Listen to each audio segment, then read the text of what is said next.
कुञ्जिकास्तोत्रम् शिव उवाच शृणु देवि प्रवक्ष्यामि कुञ्जिकास्तोत्रमुत्तमम् येन मन्त्रप्रभावेण चण्डी चापः शुभो भवेत्। न कवचं नार्गलास्तोत्रम् कीलकं न रहस्यकम् न सूक्तं नापि ध्यानं च न न्यासो न च वार्चनम्। कुञ्जिका पाठमात्रेण दुर्गा पाठफलं लभेत् अतिगुह्यतरं देवी देवानामपि दुर्लभम्।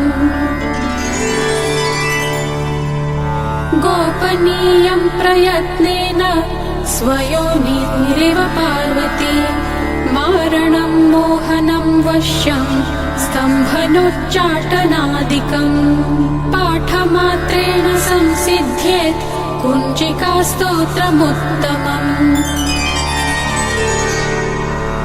अथ मन्त्रः ॐ ऐं ह्रीं क्लीं चामुण्डायै विच्छे ॐ ग्लौं हूं क्लीं जूं सः ज्वालय ज्वालय ज्वल ज्वल प्रज्वल प्रज्वल। ऐं ह्रीं क्लीं चामुण्डायै विच्छे ज्वल हं सं लं क्षं फट् स्वाहा इति मन्त्रः। नमस्ते रुद्ररूपिण्यै नमस्ते मधुमर्दिनी नमः कैटभहारिण्यै नमस्ते महिषार्दिनी नमस्ते शुम्भहन्त्रै च निशुम्भासुरघातिनी जागृतं हि महादेवी जपं सिद्धं कुरुष्व मे। ऐङ्कारी सृष्टिरूपायै ह्रीङ्कारी प्रतिपालिका क्लीङ्कारी कामरूपिण्यै बीजरूपे नमोऽस्तु ते। चामुण्डा चण्डघाती च यैकारी वरदायिनी विच्चे चाभयदा नित्यं नमस्ते मन्त्ररूपिणी।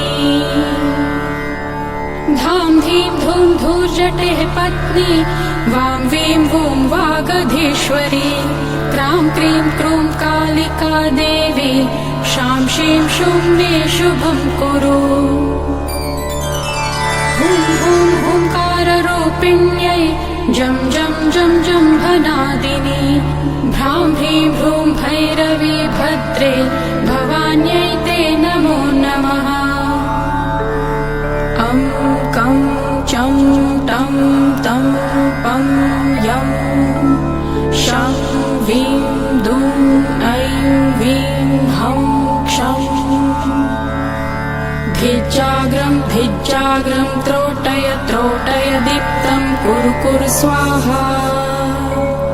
पां पीं पूं पार्वती पूर्णा खां खीं खूं खेचरी तथा सां सीं सूं सप्तशती देव्या मन्त्रसिद्धिं कुरुष्व मे।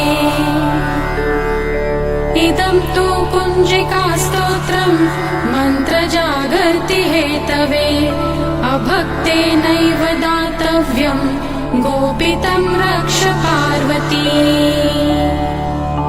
यस्तु कुञ्जिकया देवी हीनां सप्तशतीं पठेत् न तस्य जायते सिद्धिरन्ये रोदनं यथा।